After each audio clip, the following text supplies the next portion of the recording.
I'm going to link the recipe below in the description. So if you want to see what we did, so if you want to see what the recipe is, I'll have the, Jesus, hold on, take that again.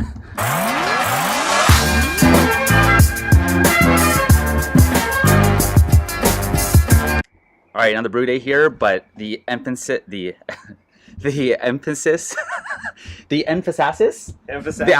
today is decoction.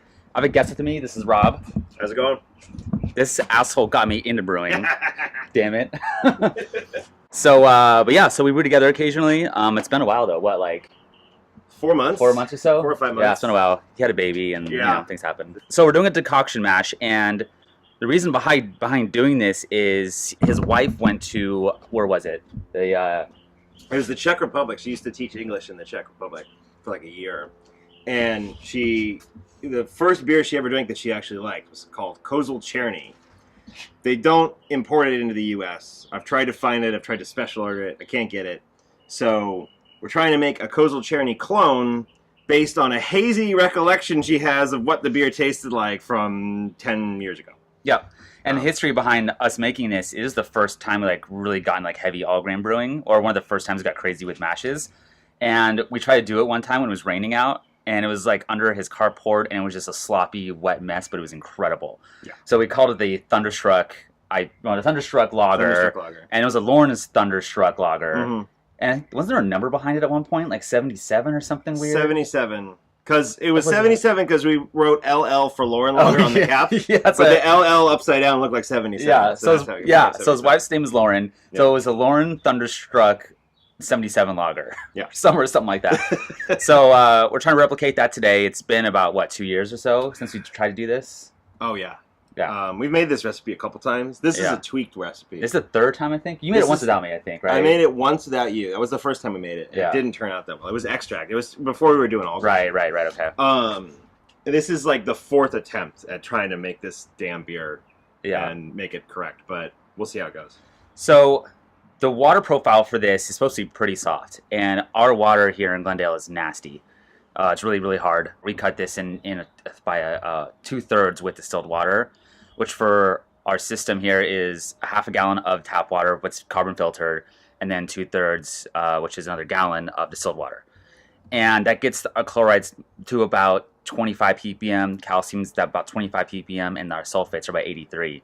So I threw a little bit of calcium chloride back into the mash water to boost the body a little bit, because I don't want this to get too thin, and we're doing a protein rest, and our malts are all modified, which so I can thin out the beer a little bit if you have under 25% modified malts and you do a protein rest. So it's just being a little cautious there, but we should be fine, and wish us luck.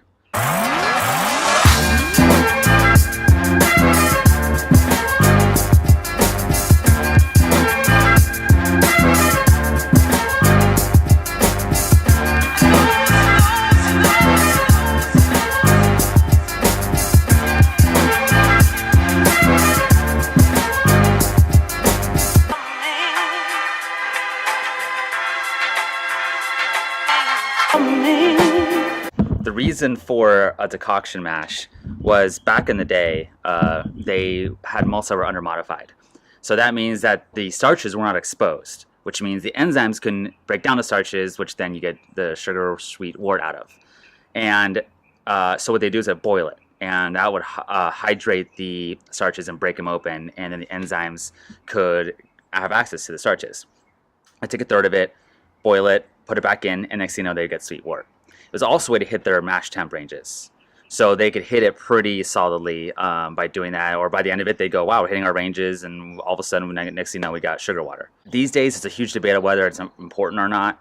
There's some little things that are kind of cool, like you definitely get more melanoidins out of it when you do it, because you're boiling a portion of it, which can enhance like the richness of the beer, maybe a little more on the malty side, darkens it a little bit. I did read that it actually helped with DMS, which is dimethyl sulfide, which is like a cooked corn flavor that can get into the malt during the malting process, and you boil it off. That's why we do 60-minute boil. You're not only getting your wort more concentrated, you're also driving off that compound that can be in the malt that can also get in your beer. I've never had it. I never smelled it, ever. It's almost a myth, but you know, there is a theory too that by doing a decoction mash, you might get a little better extraction out of it. You're stirring a lot. for the time while it boils so you don't scorch the bottom. Because when you stir your mash throughout the entire mash process, you actually get a little better yield. That's why pro brewers will have rakes going through their mash tun a lot. I try and stir mine occasionally as well. So you can do decoction mashes up to 3 times. So you pull off a portion, put it back in, and it gets your mash rest, your next one. Pull off another one, boil it again, put it back in, and do it a 3rd time. So you're hitting different mash rests each time. And the more you do it, the more darker it's going to get, the more maltier it's going to get, the more melanoidins you're going to extract. So today we're going to do 1 decoction. We're going to keep it simple. So pounds of grain here, quarts of water mash, target temperature, and we're boiling at. And this is how many pints it says to put in here, which is a little over half a gallon. And it's compared to Beersmith here. We're at 122 now, we're going to 154, and that's over a little over half a gallon. So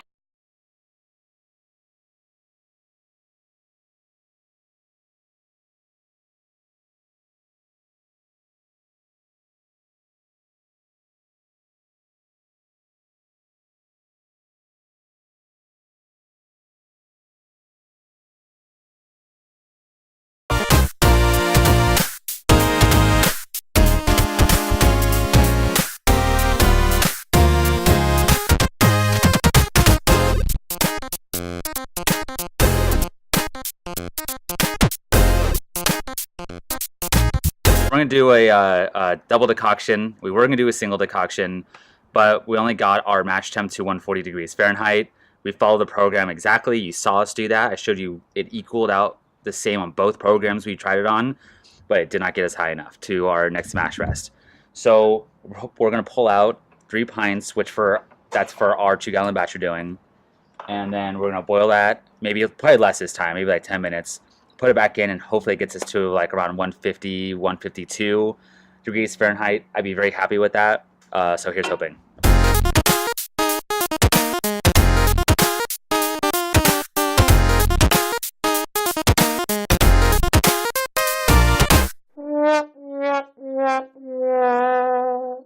So we did this again, basically kind of doing a 3rd decoction because the second one still didn't get us to our next rest temperature. So we actually pulled off just the liquid itself here.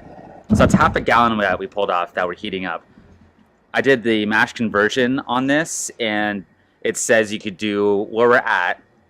You only need, what is it? It was a 1/4 of a gallon, 1 quart, to get it to the next rest temp. But we're doing a half a gallon because we've been under for so long that we just need to get to our next temp. And if we have leftover, we'll keep it and add it back in the boil when we sparge everything out. I think the rule of thumb here is very standard, and we didn't do that because the program said not to, but pulling 1 quart of your mash to how much grain you have, meaning in pounds or kilograms or whatever your measurements are. So we have 4 pounds of grain, so that means 4 quarts we pull off. So I think that's a good rule of thumb. I think that's why we didn't get it hot enough. Like I said, we were just following the program exactly. Next time we'll try that. We fixed it and we corrected it along the way, which is more important. And I think we're on track here, so we're all good.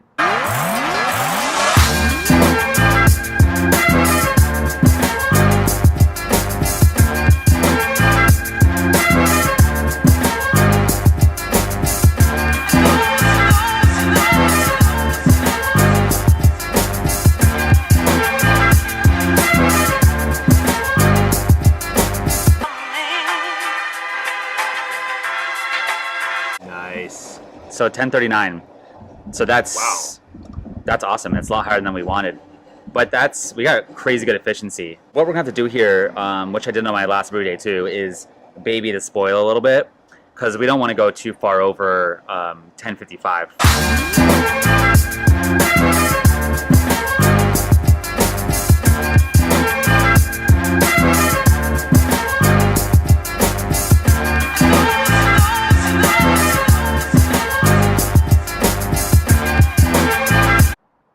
All right, 1053.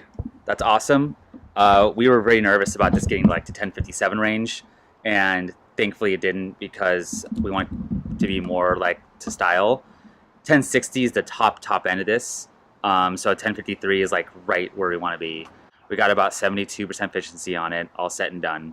What we did a good job there is we babied the boil and did a little simmer mostly. We didn't do like a raging boil, and it helped us keep it to where we wanted it.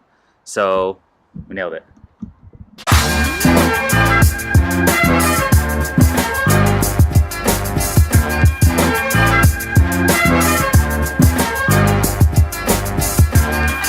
Because I can't get this below 80 degrees because it's about 75 out today, I'm gonna have to put this for hours in a cold chest freezer to get this down to pitching temps, which is 50 degrees Fahrenheit. I hate doing that, but it's all we have. I don't have an ice bath system set up right now, but I'm gonna get that set up soon, so stay tuned.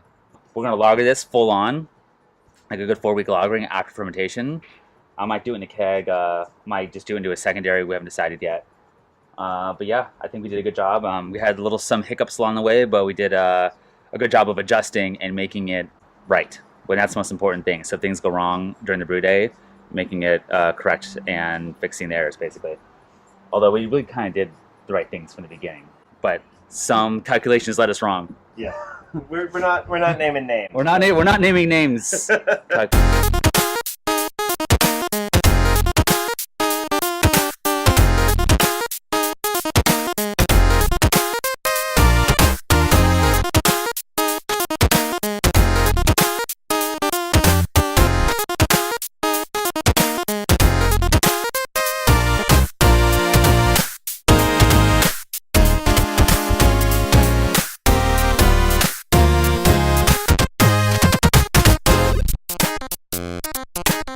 Look at that viscosity. It's like honey.